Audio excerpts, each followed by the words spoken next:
Hello guys! So ngayon, may gagawin tayo na paborito namin na dessert. Especially pag dinadala ko siya sa mga handaan. Yaya bukas, magagawa ko ngayon kasi may pupuntahan ulit kami na kasiyahan dun sa bahay nung palagi namin pinupuntahan na may mga bata rin, kaibigan ng mga bata. So ngayon, 11:30 na ng gabi. Pinrepare ko yung mga gagawin ko. Ang gagawin natin is fruit cocktail na napakasimple lang, na paborito to ng mga kaibigan namin o yung mga pinupuntahan namin na mga handaan. Gustong-gusto nila to.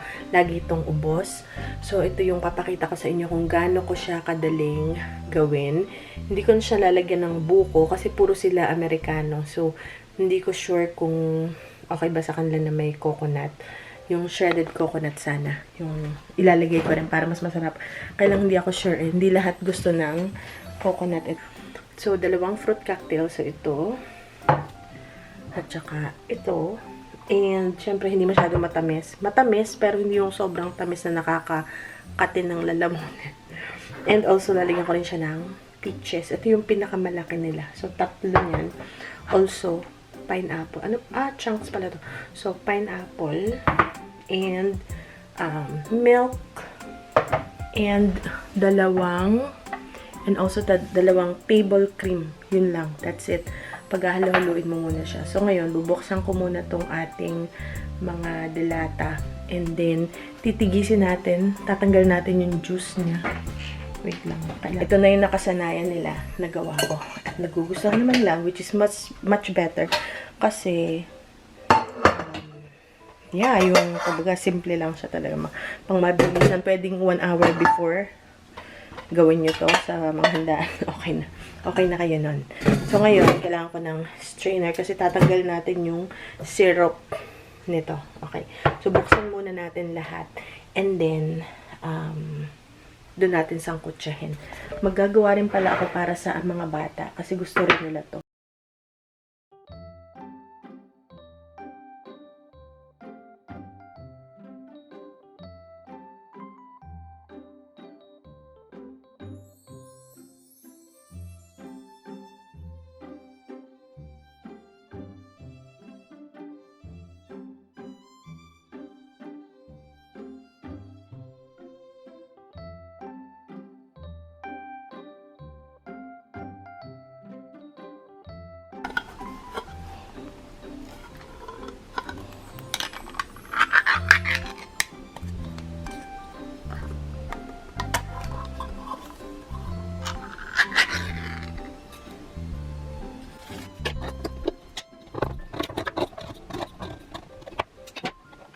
Yan yung ating mga ingredients.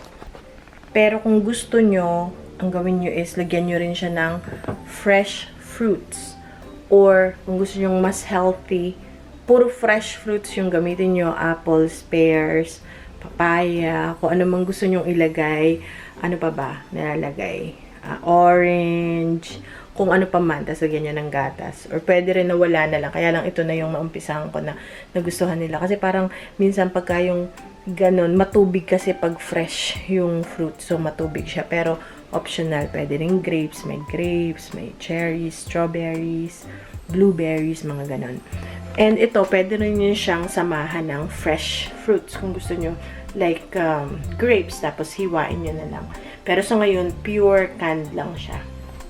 Kasi mas madali siyang gawin. Yun nga, pero kung gusto nyo mas healthy, pwede kayo na fresh fruits talaga lahat. All throughout, pwede yun. Tatanggalin ko muna yung syrup. Yan yung ating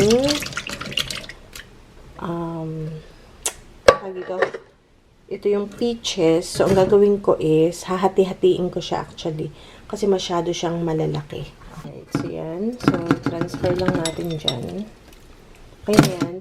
Hiwain ko lang siya na yung ating ito. Meron na rin palang peaches yun eh. Yung super simple. So, yan. So, tanggalin nyo lang yung syrup. Ano to, in heavy syrup. So, may tamis na siya. Kaya hindi natin siya. Kaya isang latang condensed lang. Pero kung gusto nyo, ay matamis na matamis gawin yung dalawa. Kaya lang ayaw naman nating tayo. Tumaas ang ating asukal sa katawan masyado. Okay, maganda lang yung may konting dessert after kumain. Okay. Okay. So, yan. So, ilagay na natin dito sa clean bowl natin. So, sa clean bowl. Pineapple juice. Kasi guys, titimplahin ko, gagawin kong juice para sa mga bata yung itong pineapple juice. So, hihiwalay ko siya. Okay. Lagyan ko lang yun ng tubig, konting asukal para may juice sila tomorrow. Okay. Pineapple chunks ilalagay na natin. Pwede rin muna. Pwede rin naman yung chunks kasi usulit. Alright. Okay. So, yun lang. Parang mix lang. Okay. So, dito sa clear bowl, okay, 1 can condensed milk. Again, kung gusto nyong matamis, mag-add kayo ng asukal. Pero sa akin, okay na to. So, yan. 1 can ng condensed milk. Yung ibang lalagyan ng cream cheese, pero sa akin okay na to. Kasi sarap na sila dito pa lang, guys. So, pag iniba ko yung timpla, baka, you know, hindi na sila masarapan kasi nag-iba na yung timpla eh. Diba ganun yun? Pa kung saan na nasanay sa timpla mo, mag-stick ka na lang doon. Huwag mo nang baguhin. After ng condensed milk, ito na namang ating table cream. So, ilagay natin. Ooh! Wow! Another one. So, dalawa siya para mas creamy. Okay.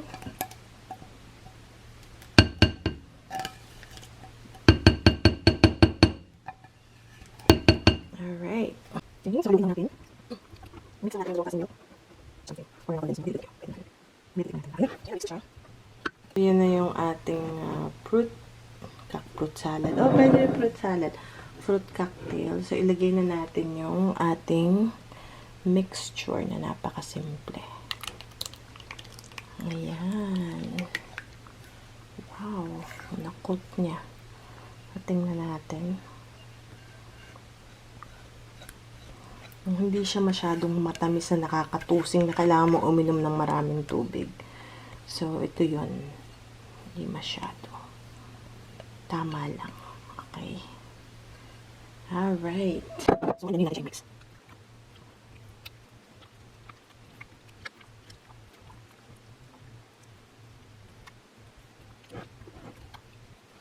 Okay. Na yun. And then, ito pa yung ating more peaches pa. Kaya, inasin sa mga fresh fruits. Mixing over. Kahit fresh fruits lang, diba?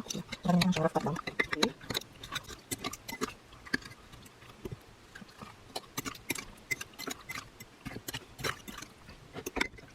So, yan na guys. So, may nasala pa tayo. Hindi naman may iwasan na matanggal lahat. So, okay lang naman yan. Kasama na natin. Okay. Ang ating fruits. Pwede ring mangga. So, anything pwede. So, yan ang ating fruit salad or fruit cocktail. Okay, halo-halo. Next, ilalagay ko na siya dun sa aking lalagyan talaga nitong ating fruit cocktail. So, yan. Ilalagay ko na dun siya sa ating lalagyan. Dito ko talaga nilalagay yung ating fruit cocktail. Parang $2 siya sa Goodwill. O, diba? Ready na natin i-transfer.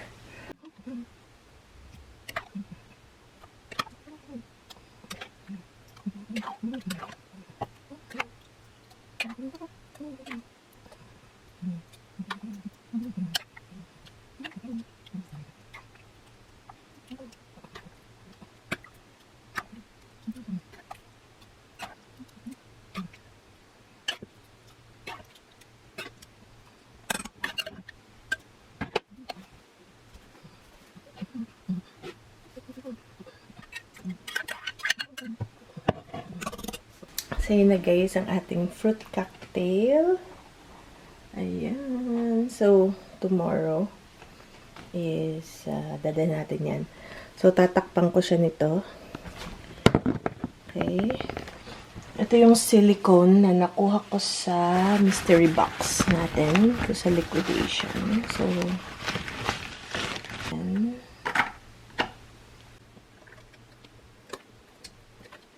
Guys, ready na siya ilagay sa fridge. So, ngayon naman magagawa ko ng para sa amin kasi For sure, yung mga bata gusto rin nila. So, okay guys, nagawa rin ako ng para sa amin. Ito, kasi paborito rin to ni Kuya at ni Ben. Same lang ng timpla, pero binawasan ko ng isang latang fruit cocktail kasi punong-puno masyado. Okay na yan. So, medyo matamis ng konti. And then, yung pineapple juice, di ba? May natayigis tayo na pineapple juice. Nilagyan ko ng tubig and konting asukal. Nakapagtimpla ko ng isa nito at saka isa pang maliit na garapon. Puyatan na to guys. Nagpuyat dahil sa fruit cocktail. Okay guys, see ya. So yan yung gulay ni na mother. So dadalhin ko na. Yung ang tawag doon, yung Chick-fil-A sauce. So ngayon guys, may papakita ko sa inyo na isang bagay na pwede nyong gawin sa mga tira-tirang. Di ba merong mga may mga natitira tayo na, so meron tayo dito na pickles na ano siya, yung ferment, ano man tawag doon? Parang, meron siya dito na solution na yung parang sour and medyo may sweet or something. Ayan. So, ubos na yung pickles. Natira na lang is grape. Itong grape leaves. Kasi nalagyan na din ito dito, pampalasa. So, itatapon ko na ito sana. Kaya lang naalala ko, yung hipag ko, nagawa siya ng pickled egg. So, ngayon, tamang-tama, meron pa akong dalawang boiled egg na natira kahapon.